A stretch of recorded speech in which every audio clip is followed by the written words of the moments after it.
Morning बच्चों। देखो आज का जो टॉपिक है बेटा हमारा वो है यहाँ पे रहने वाला कैश डिस्काउंट और ट्रेड डिस्काउंट। इनको करने से पहले हमें ये समझना है कि भाई ट्रेड डिस्काउंट या कैश डिस्काउंट होता क्या है और किस कंडीशन के अंदर हम इसको देते हैं। तो देखिए यहाँ पे अगर हम बात करते हैं बच्चे कैश डिस्काउंट की, तो ये जो कैश डिस्काउंट होता है ना बेटा, ये दिया जाता है किसके लिए?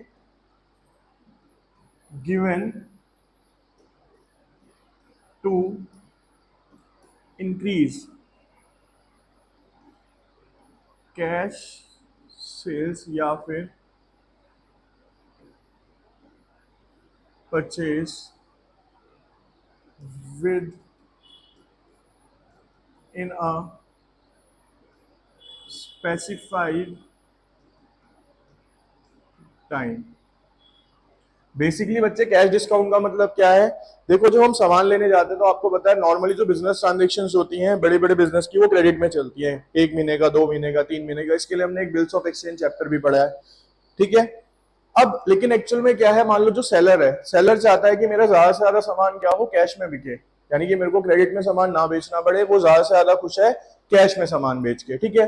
तो वो क्या कहता है कि ठीक है भैया आप सामान ले लो। फॉर एग्जाम्पल वो आपको कोई 10,000 रुपए का सामान दे रहा है, तो वो कहेगा ठीक है आप 10,000 रुपए का मेरे से सामान ले लो, ठीक है। अगर आप क्रेडिट पे लेते हो तो आप 2-3 महीने बाद पेमेंट कर देना, लेकिन हाँ सर एक ऑफर है मेरे पास कि इन केस अगर आप वो सामान की पेमेंट मेरे को विद इन अ वीक कर देते हो कैश के अंदर, तो मैं आपको उसके ऊपर 10% का डिस्काउंट दे दूंगा।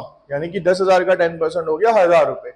तो यानी कि कोई भी पर्सन या बायर उसको 1 हफ्ते के अंदर अंदर पेमेंट करता है बच्चे, तो उसको 1,000 रुपए का क्या मिल जाएगा, यहाँ पे कैश डिस्काउंट मिल जाएगा। तो इसका मतलब जो आपका सेलर था उसने क्या करा, एक तरीके से सामने वाले से कैश पेमेंट लेने के लिए क्या करा, यहाँ पे कैश डिस्काउंट दिया, ठीक है।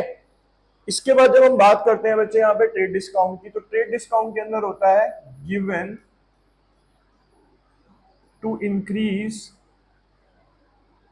सेल, और हम कह सकते हैं यहाँ पे क्वांटिटी ऑफ अ गुड्स। मतलब जो आपका ट्रेड डिस्काउंट होता है बेटा, ये अपने व्यापार को बढ़ाने के लिए, ट्रेड को बढ़ाने के लिए दिया जाता है। बेसिकली समझो कि आप 11th स्टैंडर्ड में आए या 12th में किसी भी नई क्लास में आते हो, तो आपको बल्क ऑफ रजिस्टर की रिक्वायरमेंट होती है बच्चे वहां पे, ठीक है। एक होता है रिटेलर, एक होता है होलसेलर। आप रिटेलर पे जाते हो, एक रजिस्टर आपको मिलता है 100 रुपए का। वहीं आप एक होलसेलर के पास जाओगे, होलसेलर कहता है जी एक रजिस्टर तो मेरे पास भी 100 रुपए का है, लेकिन हाँ अगर आप मेरे से ये 1 डजन रजिस्टर ले लोगे ना, तो मैं आपको वो रजिस्टर 90 रुपीज के हिसाब से दे दूंगा। तो अब यहाँ पे वो जो उसने डिस्काउंट दिया है बच्चे, वो कौन सा डिस्काउंट दिया है आपको? ट्रेड डिस्काउंट दिया है। यानी अपनी क्वांटिटी सेल को बढ़ाने के लिए, सेल ऑफ क्वांटिटी को इंक्रीज करने के लिए जो डिस्काउंट दिया जाता है बच्चे, वो क्या कहलाता है हमारा यहाँ पे? ट्रेड डिस्काउंट कहलाता है। दूसरा point, it is shown in journal entry. जो बच्चे कैश डिस्काउंट होता है ना, ये आपकी जर्नल एंट्री के अंदर शो किया जाता है। लेकिन जो ट्रेड डिस्काउंट होता है बच्चे, not shown in journal entries but shown in working note. यानी कि ये वाला जो डिस्काउंट है आप सिर्फ कहां पे शो कर दोगे बच्चे? अपने वर्किंग नोट में शो कर दोगे, और वहां से हमें पता चल जाएगा कि हमने इसके ऊपर क्या दिया है, एक ट्रेड डिस्काउंट दिया है। चलिए इसको समझने के लिए ना हम एक न्यूमेरिकल कर लेते हैं बच्चे यहाँ पे, ठीक है। अब मैं न्यूमेरिकल ले रहा हूँ, यहाँ पे ध्यान से देखना। न्यूमेरिकल है, पहले कैश डिस्काउंट की एंट्री करते हैं बच्चे। कैश डिस्काउंट की एंट्री क्या है? Goods of rupees 10,000 sold to Ram in cash, cash discount at the rate of 10%। हमने 10,000 रुपए का गुड्स बेचा है बेटा राम को कैश में, और हमें क्या मिला है बच्चे यहाँ पे? 10% का कैश डिस्काउंट हुआ है। तो हमें एक चीज और समझनी है बेटा कि कैश डिस्काउंट जो होता है ना, ऑलवेज जो दिया जाएगा वो किस पे दिया जाएगा बच्चे? कैश ट्रांजेक्शन्स पे दिया जाएगा। कैश ट्रांजेक्शन मतलब कौन सी ट्रांजेक्शन हो गई? भले ही आपके पास जो पैसा है बच्चे वो कैश में आए या फिर बैंक के थ्रू आए, पैसा आ रहा है या जा रहा है तो दोनों ही क्या मानी जाएंगी, हमारी कैश ट्रांजेक्शन्स मानी जाएंगी। वो क्या कहलाएगा, वो एप्लीकेबल होंगी किसके लिए, कैश डिस्काउंट के लिए। लेकिन जब हम बात करते हैं बच्चे यहाँ पे किसके लिए, ट्रेड डिस्काउंट के लिए, तो ये हमारा जो ट्रेड डिस्काउंट है ये cash as well as credit, ये बच्चे हमारा दोनों ट्रांजेक्शन्स के लिए दिया जाता है। ठीक है, अब हम पहले इस एंट्री को सॉल्व करते हैं बच्चे, यहाँ पे जो हमने लिखी है। तो देखिए इसकी जब जर्नल एंट्री में करूंगा तो बच्चे इस एंट्री के अंदर 10,000 रुपए का गुड्स है, उसमें कैश डिस्काउंट कितने का है बच्चे, यहाँ पे 10% यानी कि 1,000 का। कितने का गुड्स बच गया बच्चे हमारे पास, 9,000। यानी कि जो मेरे पास पैसा आया होगा, कैश रिसीव्ड हुआ होगा, वो कितना हुआ होगा बच्चे, यहाँ पे 9,000 रिसीव हुआ होगा। तो मैं अगर अभी से जर्नलाइज करता हूं तो हमें पता है जब हम गुड्स सोल्ड करते हैं तो पैसा क्या होता है बच्चे, कैश क्या होता है, हमें रिसीव होता है। और कैश जब भी रिसीव होता है तो कैश अकाउंट डेबिटेड, कितने से, 9,000 आया हमारे पास।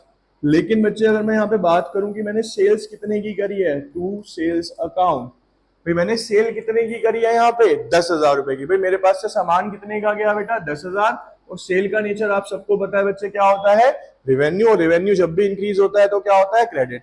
अब लेकिन आपको पता है बेटा डेबिट और क्रेडिट बोथ क्या होते हैं, सेम अमाउंट से होने चाहिए। ठीक है, यानी बैलेंस्ड होने चाहिए बेसिकली। लेकिन अब हमारे पास डेबिट साइड के अंदर क्या बचा हुआ है बेटा, 1,000 का डिस्काउंट का बचा हुआ है अमाउंट। क्यों, क्योंकि मैंने यहाँ पे क्या दिया था, 1,000 रुपए का डिस्काउंट दिया है।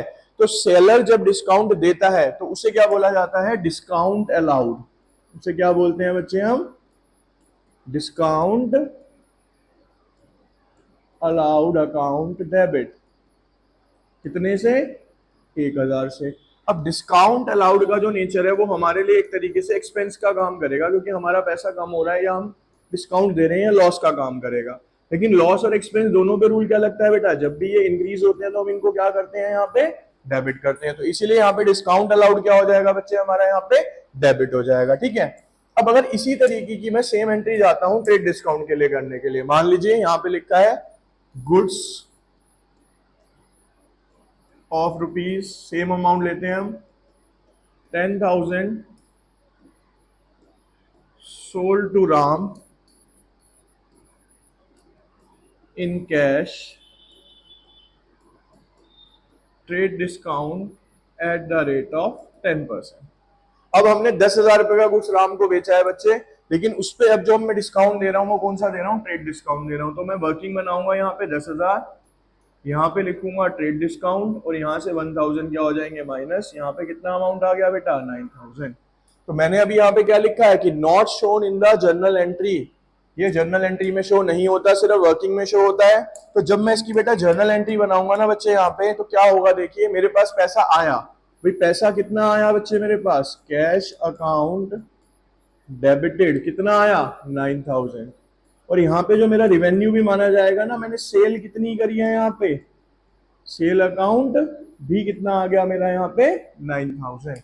क्योंकि डिस्काउंट अलाउड जो था ट्रेड डिस्काउंट के रूप में वो जर्नल एंट्री के अंदर शो नहीं किया जाता, क्योंकि हमारी जो बिलिंग ही होगी बच्चे वो कितने से होगी, यहाँ पे 9,000 से करी जाएगी। ठीक है, तो अब यहाँ पे हो गया आपका कैश डिस्काउंट, और ये क्या हो गया बच्चे, साथ ही साथ आपका यहाँ पे ट्रेड डिस्काउंट। ठीक है, चलिए एक प्रैक्टिकल एंट्री करते हैं यहाँ पे कि गुड्स ऑफ रुपीज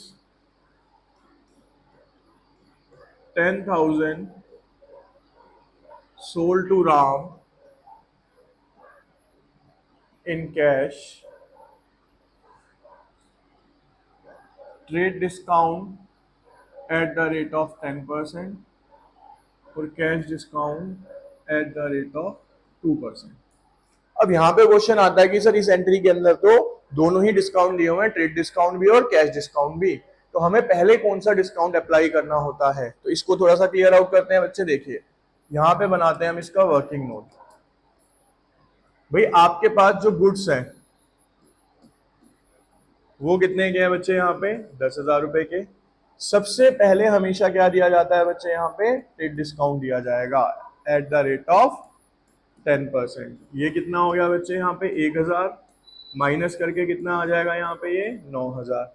अब इस ट्रेड डिस्काउंट के बाद जो आया ये आ गया बच्चे आपका क्या, यहाँ पे सेलिंग प्राइस। अब इसमें से हम क्या माइनस कर देंगे बच्चे, यहाँ पे cash discount at the rate of 2%। 2% इसका कितना हो जाएगा बेटा 180। 0,288। तो आपके पास एक्चुअल में जो कैश रिसीव्ड होगा,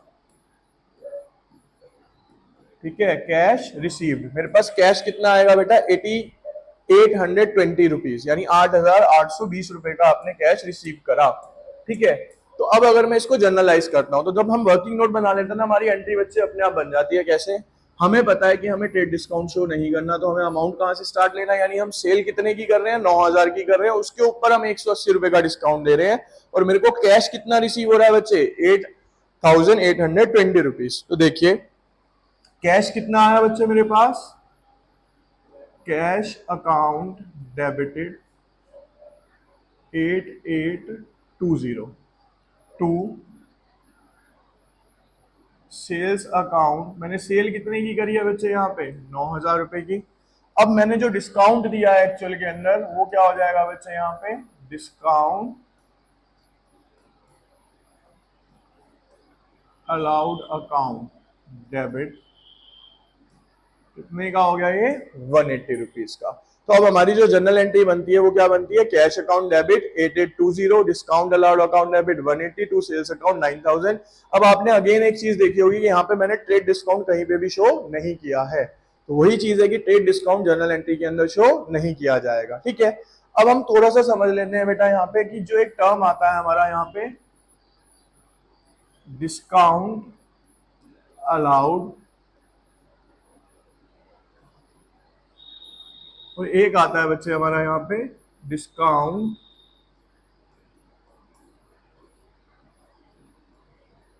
रिसीव्ड।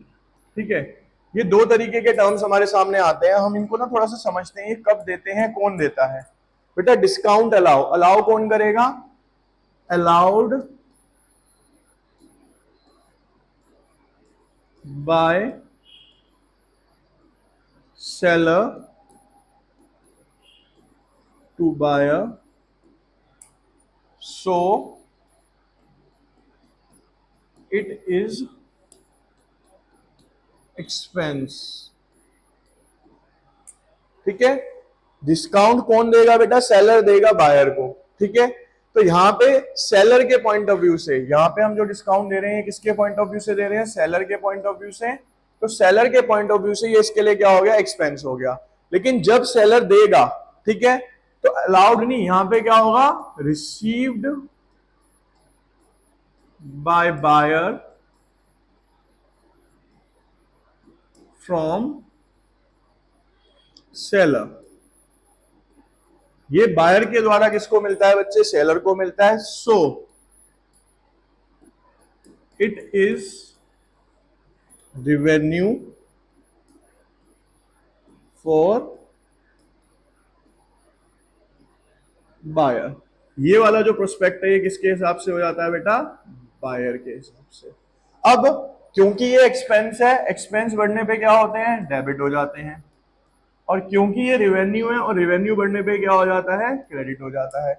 इसीलिए जो डिस्काउंट रिसीव्ड होता है वो क्या होता है बच्चे, यहाँ क्रेडिट होता है, और डिस्काउंट अलाउड जो होता है बच्चे वो क्या होता है, यहाँ पे डेबिट किया जाता है। ठीक है, तो ये इसकी कुछ डिफरेंसेस होते हैं डिस्काउंट अलाउड और डिस्काउंट रिसीव्ड के तौर पे अगर देखे जाए। ठीक है, देखिए बेटा अभी हम समझेंगे यहाँ पे कि ट्रेड डिस्काउंट, रिबेट और कैश डिस्काउंट के अंदर क्या डिफरेंस होता है। ठीक है, तो अब एक एक करके हम पहले इन सबके डिफरेंसेस को समझ लेते हैं बेटा कि है क्या चीजें।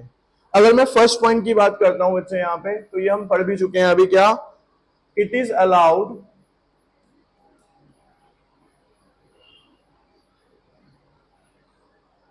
ऑन सेल और परचेज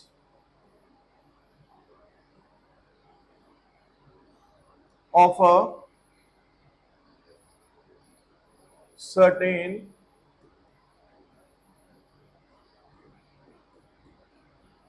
क्वांटिटी। यानी ट्रेड डिस्काउंट जो होता है बच्चे किसी ना किसी क्वांटिटी सेल को बढ़ाने के लिए जाता है, एक सर्टेन क्वांटिटी पे दिया जाता है। जब हम रिबेट की बात करते हैं बच्चे, तो it is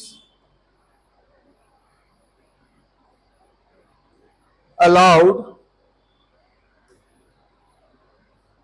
because of a reason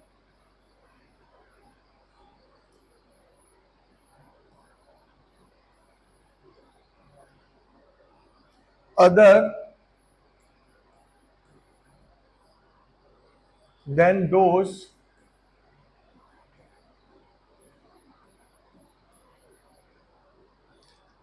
for which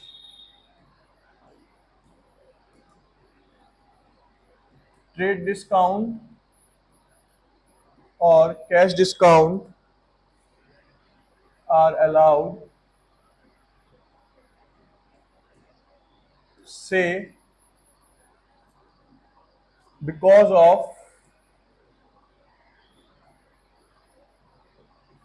poor quality.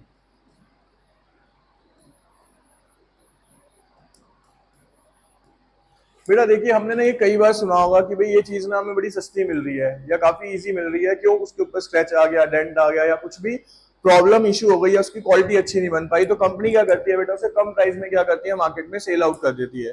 तो उस कंडीशन के अंदर जो प्रोवाइड किया जाता है बच्चे, वो क्या किया जाता है, आपका रिबेट प्रोवाइड किया जाता है। तो उस तरीके के डिस्काउंट को क्या बोला जाता है, जब पुअर क्वालिटी के गुड्स को निकालना हो या बेचना हो, तो उस तरीके के डिस्काउंट को बोला गया है बच्चे यहाँ पे rebate.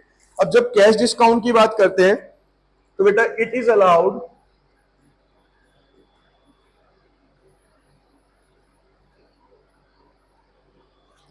on payment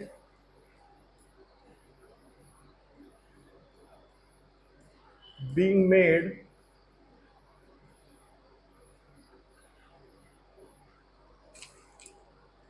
on or before due date. यानी कि हमने जैसे एक हफ्ते का टाइम दिया था एक एग्जांपल में, तो वो अगर एक हफ्ते के अंदर अंदर या एक हफ्ते से पहले पहले मेरे को पेमेंट कर देगा, तो उस कंडीशन के अंदर जो डिस्काउंट दिया जाएगा बच्चे, वो कौन सा दिया जाएगा, यहाँ पे कैश डिस्काउंट दिया जाएगा। ठीक है, अब आते हैं हम उससे नेक्स्ट लेवल पे, सेकेंड पॉइंट इसके डिफरेंस का, उसमें आता है बच्चे it is allowed on both cash and credit transactions. ये दोनों ट्रांजैक्शंस पे दिया जाता है, भले ही ट्रांजैक्शन कैश की हो, भले ही वो क्रेडिट की हो। सेम बच्चे किस में किया जाता है, रिबेट भी दोनों पे दिया जाता है, आपका कैश हो चाहे क्रेडिट हो, लेकिन cash discount it is allowed only on cash transactions. ये वाला जो डिस्काउंट है बच्चे, ये किस पे दिया जाएगा, सिर्फ और सिर्फ आपका कैश ट्रांजैक्शंस पे ही दिया जाता है। ठीक है, अब हमें ये तीनों आराम से समझ आ गए होंगे। अब हमारा नेक्स्ट स्टेप होता है बच्चे कि रिबेट की अगर मैं जर्नल एंट्री करता हूं, तो रिबेट की जर्नल एंट्री हम और समझ लेते हैं यहाँ पे, रिबेट। ठीक है, अब अगर बच्चे मेरे को यहाँ पे रिबेट का जो कॉन्सेप्ट समझना है ना, तो उसके लिए हमें क्या करना पड़ेगा बेटा, एक क्वेश्चन करना पड़ेगा जिसके अंदर हम क्या करेंगे, रिबेट की एंट्री करेंगे। तो उसके लिए क्वेश्चन लिख रहा हूं मैं यहाँ पे, पहले क्वेश्चन समझेंगे आप। देखिए क्वेश्चन है बच्चे यहाँ पे, देखिए क्वेश्चन है कि Amit sold goods to Vikas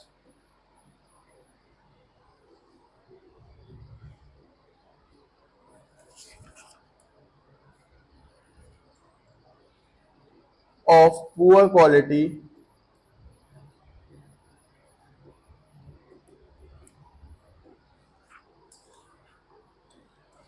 allowed rebate of ₹500। और अमित ने गुड सोल्ड किया है बेटा विकास को, और उसको उसने कितने का डिस्काउंट दिया है, यहाँ पे रिबेट दिया है 500 रुपए का। तो अब बेटा अगर मैं रिबेट की बात करता हूं, तो यहाँ पे हमारे पास दो पार्टीज आती हैं। एक आया अमित, जो कि कौन है बेटा, यहाँ पे सेलर है, यानी कि वो गुड्स बेच रहा है, तो डिस्काउंट कौन देगा बेटा, सेलर। अभी आपको बताया था। यहाँ पे कौन है बच्चे, विकास। विकास कौन है, बायर है। इनको रिबेट मिल रहा है, तो इनके लिए क्या है, वो इनकम कहलाएगी। अब जब मैं एंट्री करूंगा बच्चे, तो एंट्री सिंपल सा लॉजिक है, अमित क्या दे रहा है बेटा, डिस्काउंट दे रहा है ना, या रिबेट दे रहा है, तो ये अपनी बुक्स में एंट्री करेंगे क्या, rebate allowed account debited to, किसको, विकास को। तो कितने का दिया, 500 रुपए और 500 रुपए। अमित की बुक में रिबेट क्यों डेबिट हुआ, क्योंकि मैंने अभी बताया था इसके लिए ये क्या है, एक्सपेंस है, और एक्सपेंस बढ़ेगा तो क्या होगा बच्चे, यहाँ पे डेबिट। विकास को देना है तो विकास अभी देना है, दिया नहीं है तो एक लायबिलिटी है अमित के लिए कि उसको अभी पे आउट करना है, तो लायबिलिटी बढ़ती है तो क्या होती है, क्रेडिट। अब अगर हम विकास की बात करें तो भैया इनके पास डिस्काउंट आ रहा है, किसके पास से, Amit, debited to discount received account. कितने से होगा बच्चे यहाँ पे, 500 रुपए, और ये भी कितना हो गया यहाँ पे, 500 रुपए। दैट मीन्स अब यहाँ पे डिस्काउंट रिसीव का नेचर क्या हो गया बच्चे, रेवेन्यू या इनकम, और ये जब भी बढ़ती हैं तो क्या होती हैं यहाँ पे, क्रेडिट। और क्योंकि अमित से पैसे लेने हैं तो अमित यहाँ पे इनके लिए क्या बन जाएगा, डेटर, और डेटर से जो पैसे लेने हैं असेट्स से, असेट्स बढ़ गई तो क्या होंगी बच्चे, यहाँ पे डेबिट हो जाएंगे। ठीक है, इसके बाद बेटा हम एंट्री करेंगे यहाँ पे इंटरेस्ट ऑन कैपिटल अकाउंट, जिसको हम जानते हैं बच्चे IOC के नाम से। बेटा जब भी ऐसे क्वेश्चंस आए ना, इंटरेस्ट ऑन कैपिटल या कोई भी एंट्री आती है, तो हमें कुछ चीजें सोचनी होती हैं। जैसे मैं अगर इंटरेस्ट ऑन कैपिटल की बात करूं बच्चे, हमने इंटरेस्ट ऑन कैपिटल सबसे पहले ये समझना है कि हमें लेना है या देना है। हम बच्चे एंट्री करते हैं किसके लिए, फर्म के लिए। कैपिटल क्या है, जो कि बिजनेस के ओनर ने बिजनेस के अंदर लगाया है, तो यानी बिजनेस को उसके ऊपर उसे इंटरेस्ट देना पड़ेगा। तो बिजनेस पॉइंट ऑफ व्यू से सोचेंगे तो कैपिटल यानी interest on capital is a expense for a business. Business के लिए क्या है, वो एक तरीके का एक्सपेंस है, और एक्सपेंस जब भी बढ़ते हैं तो हम सब जानते हैं कि उसे क्या किया जाता है बच्चे, यहाँ पे डेबिट किया जाता है। दैट मीन्स IOC जो है आपका, वो तो क्या होने वाला है, यहाँ पे डेबिट होने वाला है। IOC account debited.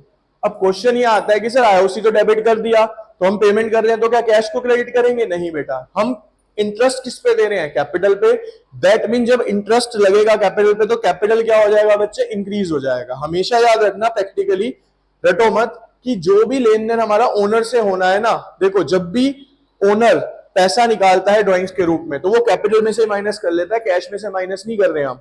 क्यों, हम मान के चलते हैं कि कैपिटल क्या हो गया हमारा, कम हो गया। यानी पहला इंपैक्ट जब भी ओनर की कोई ट्रांजेक्शन होगी वो किस पे पड़ेगा, हमारा कैपिटल पे तो पड़ेगा ही पड़ेगा। तो जब मैं यहाँ पे ओनर को IOC दूंगा तो उसका कैपिटल क्या हो जाएगा, इंक्रीज। और आप सबको पता है बच्चे, जब भी कैपिटल इंक्रीज होता है तो वो क्या हो जाता है, यहाँ पे क्रेडिट हो जाता है। तो टू कैपिटल अकाउंट। ठीक है बच्चे, इसके बाद जो हमारी एक एंट्री और आती है वो क्या आती है जी, अब वो आती है बेटा हमारी यहाँ पे इंटरेस्ट ऑन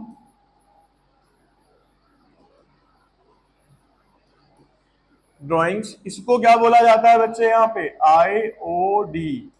अब हमें यहाँ पे ये समझना है कि भैया IOD है क्या। बेटा इंटरेस्ट ऑन ड्राइंग्स का मतलब है कि ओनर ने बिजनेस में से पैसा अपने पर्सनल यूज के लिए निकाला था, तो अब ओनर बिजनेस को इंटरेस्ट देगा।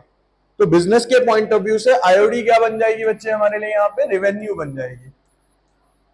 ठीक है, और रेवेन्यू जब भी बढ़ता है तो बच्चे क्या होता है, यहाँ पे क्रेडिट होता है जी।